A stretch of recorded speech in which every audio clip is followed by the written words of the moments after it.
Hey guys, thanks for tuning into the Watermark OC YouTube channel. We're so glad that you found us.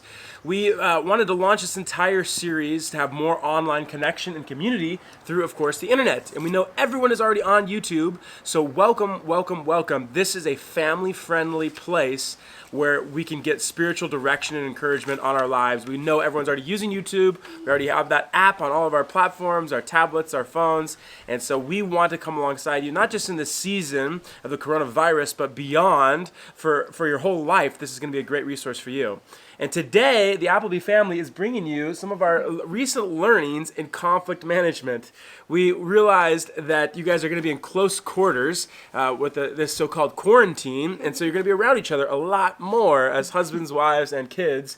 And we want to do a family-friendly edition of helping kids manage conflict. It's a huge value in our home. We believe that kids need to be prepared for when they leave the home, and the way they manage conflict with themselves, with siblings, will set them up for success when they're in their romantic relationships and their professional work relationships one day. So today we have a little 4-point thing that we've created that we want to encourage you in, and maybe you can have some takeaway, some application for your families and your relationships. There's 4 points. The very first one is guard. We have a rule, you guys, don't we, where we try and guard and protect you from certain kinds of content, certain kinds of videos, certain kinds of applications or games that probably position and put on display a negative form of conflict management, where people are fighting. Like Fortnite. Okay, so I was just going to ask for an example from these guys about what are some of those types of media that they are not allowed to participate with. And Levi's offered Fortnite. What other shows are you guys not necessarily supposed to watch? Like commercials but have bad pictures. Goodness gracious. We have had a couple of moments where we're watching a major sporting event. Like football. Like football. Levi was quite obsessed this last fall with football. And of course, our recording of the sports event was not always up to speed, so we were subjected to some pretty radical commercials that aren't the best for our minds. And part of the thing you need to understand about value number 1 in this 4-point series is guard. We believe that what goes in must come out. So whether it comes out of our voices, whether it comes out of our thoughts, out of our mouths, that is, all that content goes in, it must come out. That's what the Bible says, right? Yeah, so we watch ourselves with content. That's number 1, guard. That is your responsibility. That's our responsibility as parents. When we have young children, we're responsible to them. Some of you parents who may be tuning in, you're parents of adult children. You're responsible to them, not as much for them. We're responsible for them. So it's our job as parents to be gatekeepers, guardians, protectors of all the content going into their minds, and that can definitely affect them when it comes to conflicts. So that's number 1. Number 2 is to prioritize. Now, if you're anything like us, we get so busy, we're so hurried, there's so much going on, even now when we have more downtime, more work from home. Apparently that would create more margin and more space, but still we find ourselves very hectic, very chaotic in our daily lives. So when kids come to us with an issue, have you guys ever done this before? Have you ever ran to mom and dad and said, Sayla stole my toy, or Shepherd won't share with me, or Levi took my favorite seat. And instead of mom and dad dealing with it right away, we just say, you know what, can you just be quiet for a second, or can you just sit over there, or can you just go deal with it? And we kind of sweep the issue under the rug. It's something we've all done in our busy, frenetic paces of life. What we would urge you to do is to create moments, whether you have 7 kids, 5, 4, 3, 2 kids. We have 7. And we have 7, that's right, Levi. We almost have 8. We have number 8 on the way, that's true. Is to create pause and highlight and prioritize that moment for conflict management, for raising the emotional intelligence of your kids in that moment, dealing with it right then, stepping into it and getting involved with them right away. So would you guys say that mom and dad have sometimes done a good job of kind of like jumping in and getting involved with you guys even when they're busy, cooking dinner or whatever we may be doing? Oh, yeah. Okay, good. So that's all you needed to know. Levi says, oh yeah, so it must be true. Number 3, so number 1 was guard.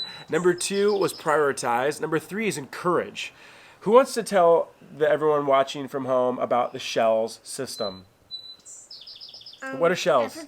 Shells are a thing where when we ever have a good attitude or something, or something, or we share things, we earn a shell. And what you can do with shells is earn extra movie nights if everybody has one or two to earn extra movie nights.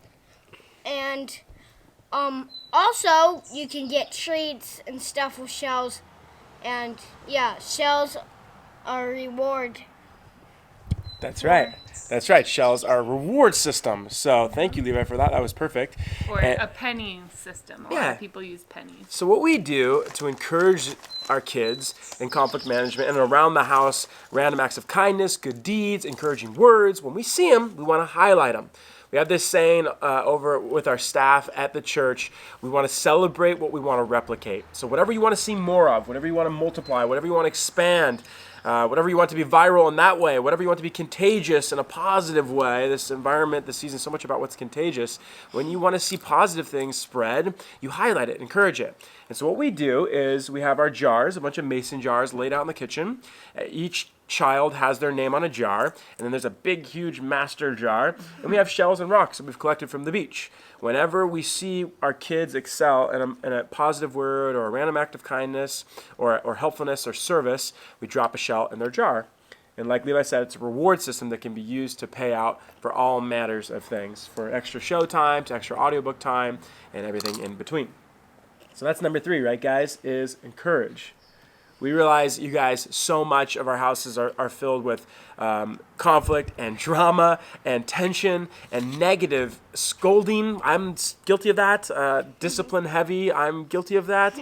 So often we focus on discipline, and it's important. And we could do a whole other episode on discipline, which we probably will.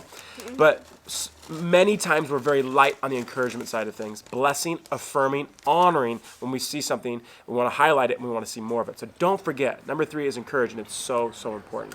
We have guard, number 1. What was number 2? Can anyone tell me? Prioritize. Number 3. That's a Encourage. Encourage. And then number 4, Riley, is empower. Equip. Equip and empower. Either one. So yeah, like we said, we try to get involved and make it a priority to deal with our kids' conflict, but mostly, Lee Bear, it's your time now. Enough snacks. Come here.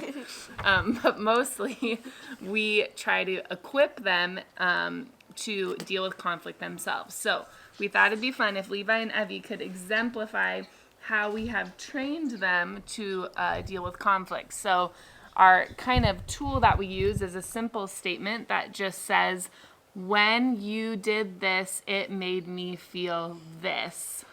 So that we can identify our feelings and learn to name those, and also learn how to tell other people how we feel so we can deal with the conflict.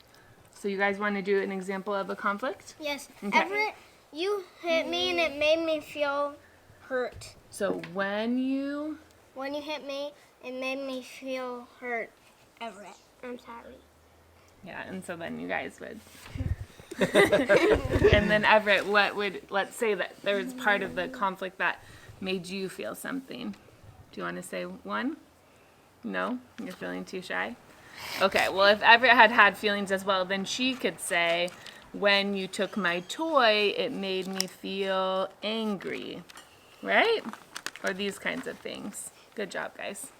Awesome work. Outstanding. So the point, you guys, here is that if your household is anything like ours, once again, a lot of times when our kids are in the midst of a conflict, they want to run to mom and dad, the referees. They're going to run inside and get mom and dad to intercede on their behalf, to stop, to shut it down, to be judge.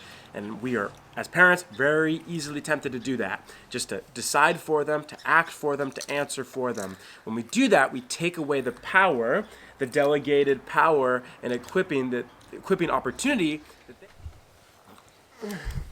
Hey gang, sorry we got cut off there at the end of the video. We were just talking about point number 4, about empowering and equipping kids to handle conflict themselves. And we were winding down the video anyway, so no big deal. We just wanted to thank you so much for tuning in, and we hope that you will subscribe to this YouTube channel so you can get the updates of our latest videos as they come out. Our goal is to get them out every single day. You can watch them as a family around the dinner table. pick a time in your regular flow of content consumption, screen time that works for you. But these are going to be intentional, practical videos for the entire family. So subscribe so you can get them right away when they're published.